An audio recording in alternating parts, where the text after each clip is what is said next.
안녕하세요. 책 읽어주는 남자 채널 북스입니다.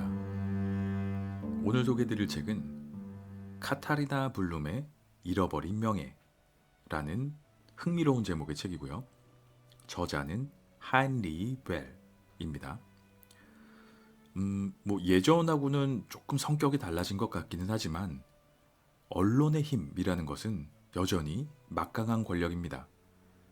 지금은 개인이 전 세계를 향해 정보와 의견을 제시할 수 있는 그런 시대지만 몇몇 나라에서는 여전히 이런 언론의 자유가 허락되지 않고 있습니다.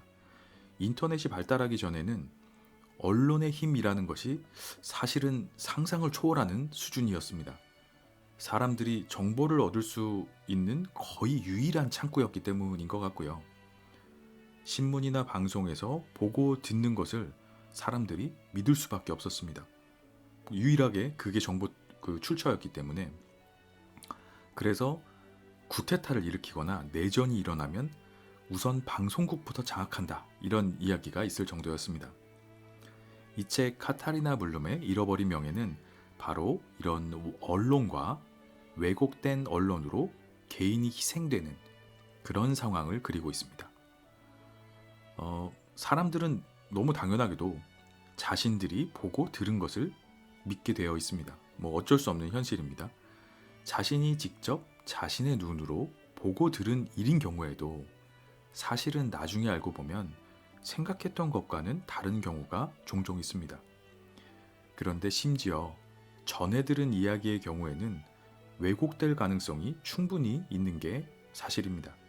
만약에 언론이 의도적으로 상황을 왜곡해서 전달한다면 대다수의 사람들은 잘못된 사실을 받아들이게 될 수밖에 없습니다. 요즘에도 문제가 되고 있는 가짜 뉴스나 편파 방송, 이런 것들이 해당되지 않을까 싶습니다. 이 소설의 주인공인 카타리나 블룸은 책에 있는 코멘트를 그대로 한번 따보자면, 가정관리사로 성실하게 일하면서 근검절약으로 아파트까지 소유하고 있는 27살의 이혼녀다, 이렇게 표현이 되어 있습니다. 그런데 이 블룸이 카니발 시즌에, 축제 시즌인데 여성 카니발이라는 게 따로 있는 모양이더라고요. 이 카니발 시즌에 한 댄스 파티에서 괴텐이라는 강도 용의자를 만납니다. 물론 강도 용의자라는 걸 모르고 만난 거죠. 그래서 이 괴텐과 첫눈에 사랑에 빠지게 되면서 어떤 언론과 경찰의 관심을 받게 됩니다. 경찰의 조사를 받는 동안 이 카타리나 블룸은 언론에 완전히 노출되게 되고, 특히 차이퉁이라는 신문에서 집중적으로 기사를 써내기 시작합니다. 근데 그게 이제 사실을 전달하는 걸 넘어가가지고 한 개인의 명예를 짓밟는 방식으로 아주 가혹한 언론의 보도가 계속되고, 결국 이 카타리나 블룸을 살인자로 만들게 됩니다.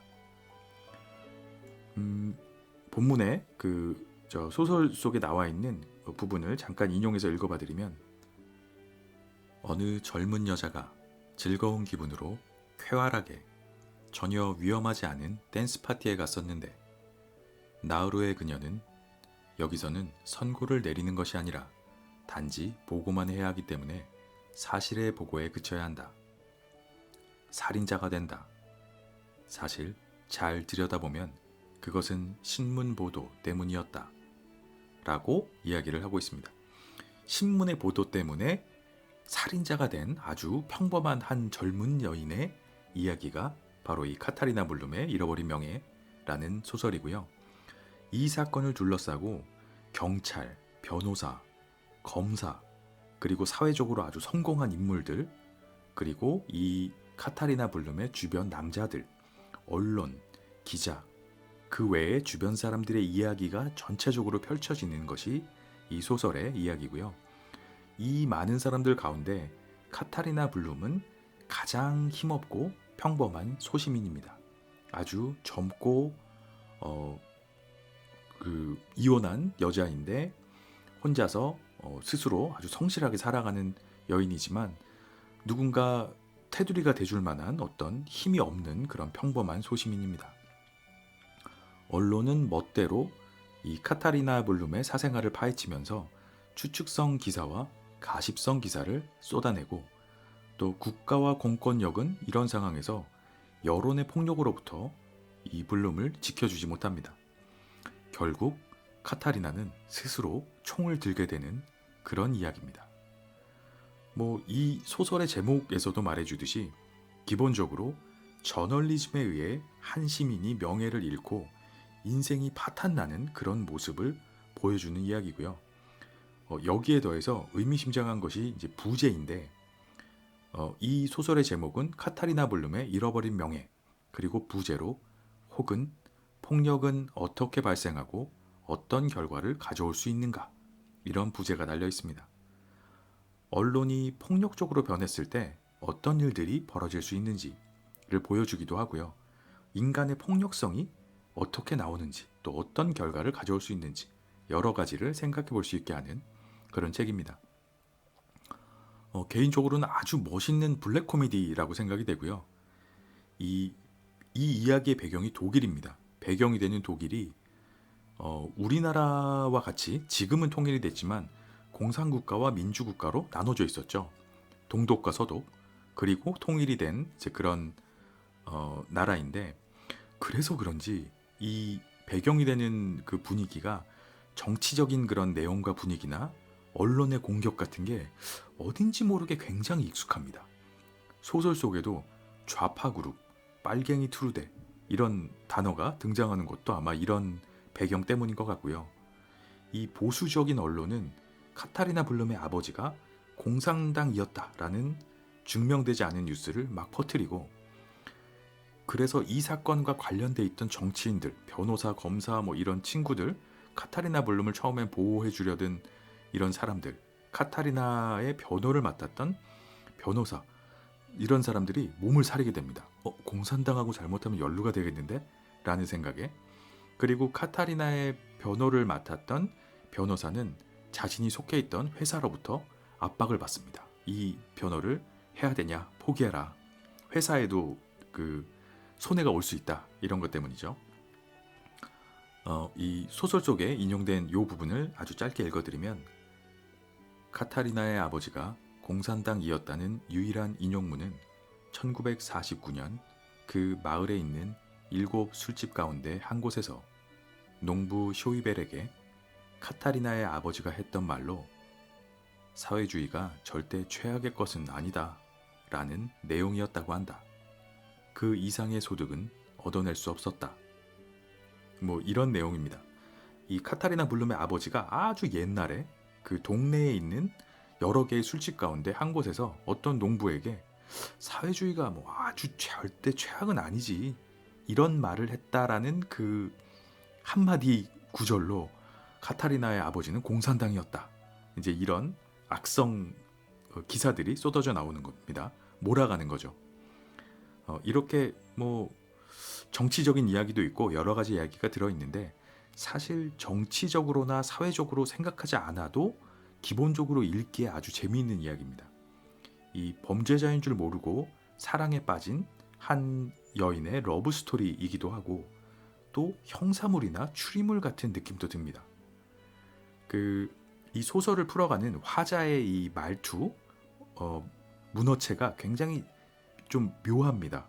처음에는 좀 어색하긴 한데 아주 묘한 기계적인 보도톤의 말투로 마치 어떤 기사를 써나가듯이 이렇게 진행이 되는데, 이것도 읽다 보면 처음엔 좀 어색했지만 희한하게 재밌는 묘한 분위기의 소설이고요. 무미건조한 듯 하면서도 아무렇지도 않게 시덥지 않은 이야기를 굉장히 진지하게 하는 그런 재미가 있는 책이고요. 이 소설을 쓴 하인리 벨은 노벨 문학상을 수상한 독일의 작가인데, 전체적으로 아주 의미 있고 재미있는 소설이다, 이렇게 소개를 드리고 싶습니다. 읽어보시기를 추천드리는 고전 명작입니다. 카타리나 블룸의 잃어버린 명예, 하인리 벨 지음. 1. 아래의 보고를 위한 자료가 나온 몇 가지 부차적인 원천과 3가지 주요 원천이 있다. 이들 자료의 원천은 여기 처음에서 한번 언급하고 이후에는 더 거론하지 않겠다. 주요 원천은 경찰의 신문조서, 후베르트 볼로르나 변호사, 그리고 그의 고등학교 친구이자 대학 동창인 페터 하흐 검사이다. 하흐 검사는 신문조서, 수사 당국의 조치들과 수사 결과들을 아직 정식으로 문서화되지 않았을 경우에 한해 보충해 주기도 했다. 물론 비밀리에. 반드시 덧붙여 말해둘 것은 보충해 준 자료는 공적으로가 아니라 사적으로만 사용하도록 했다는 것이다. 왜냐하면 친구 블로르나의 고민이 정말로 그의 마음에 와 닿았기 때문이다. 블로르나는 그 자신이 이 사건의 전모를 완전히 밝힐 수는 없었지만 그래도 잘 생각해보면 설명하지 못할 것도 없고 오히려 논리적으로까지 설명할 수 있을 거라고 보고 있었던 것이다. 카타리나 블룸의 사건은 그 피고인의 태도나 그녀의 변호사 블로르나 박사의 아주 난처한 입장을 놓고 볼 때 아무튼 다소 허구적인 면이 있을 것이기에 하흐가 범한 것과 같은 자잘하고 아주 인간적인 부정은 어쩌면 이해될 수 있을 뿐 아니라 용서받을 수도 있을 것이다. 부차적인 원천들의 경우 그중 몇 가지는 큰 의미를 지니지만 다른 것들은 아주 미미한 수준이어서 여기서 굳이 언급할 필요가 없다. 이것들의 연루, 뒤엉킴, 관련성, 편파성, 놀라움 및 진술이 이 보고에서 저절로 밝혀지기 때문이다. 2. 여기에서 지나치게 원천 운운해서 이 보고가 때때로 물 흐르는 것처럼 느껴진다면 그에 대해 양해를 구한다. 그것은 어쩔 수 없는 것이었다. 원천들이니 흐름이니 하면서 구성이라는 말을 할 수는 없다. 어쩌면 그 대신 집결이라는 개념, 외국어로는 컨덕션이라는 말을 제안할 수 있겠다. 개념을 사용해야 할 것이다.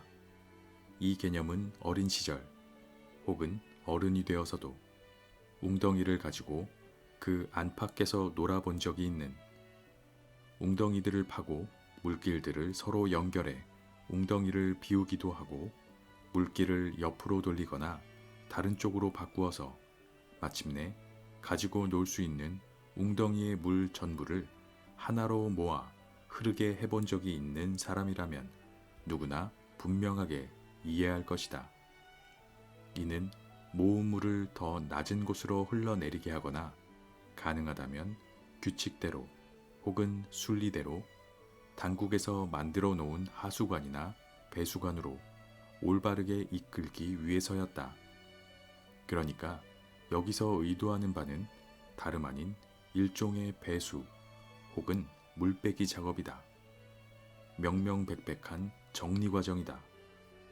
그러니까 이 이야기가 때때로 수면 차이나 수면 조절이 필요한 흐름을 타게 되더라도 관대히 이해해 주길 바란다. 아무래도 흐름의 중단, 흐름의 정체, 모래의 퇴적, 유도 작업의 실패, 함께 흐를 수 없는 원천들, 게다가 지하의 흐름들도 있기 때문이다. 3. 여기서 한 번쯤 언급되어야 할 사건은 끔찍한 것들이다. 1974년 2월 20일 수요일, 여성 카니발 전날 밤 어느 도시에서 27살의 젊은 여자가 저녁 6시 45분경 누군가가 주최하는 댄스 파티에 참석하기 위해 집을 나선다. 나으루, 드라마틱하게, 사실 그렇게 표현해야만 한다. 여기서 흐름을 가능하게 해주는 부득이한 수면 차이들이 지적된다. 사건이 전개된 이후 일요일 저녁 거의 비슷한 시간에, 좀 더 정확히 말하자면 저녁 7시 4분경에 그녀는 발터 메딘 경사의 집 초인종을 누른다. 그는 마침 사적인 이유가 아닌 직무상의 이유로 아랍 족장으로 분장을 하고 있던 참이다. 그녀는 놀란 웨딩에게 조서를 작성하라며 진술한다. 자신이 12시 15분경 자기 아파트에서 베르너 테트게스 기자를 총으로 살해했으며 매딩이 아파트 문을 부수고 들어가서 그를 데려갈 수 있을 거라고 했고, 그녀 자신은 12시 15분에서 저녁 7시까지 후회의 감정을 느껴보기 위해 시내를 이리저리 배회했지만 조금도 후회되는 바를 찾지 못했노라고. 그리고 그녀는 자신을 체포해 주길 부탁하며 사랑하는 루트 B가 있는 그곳에 자신도 기꺼이 있고 싶노라고 말한다.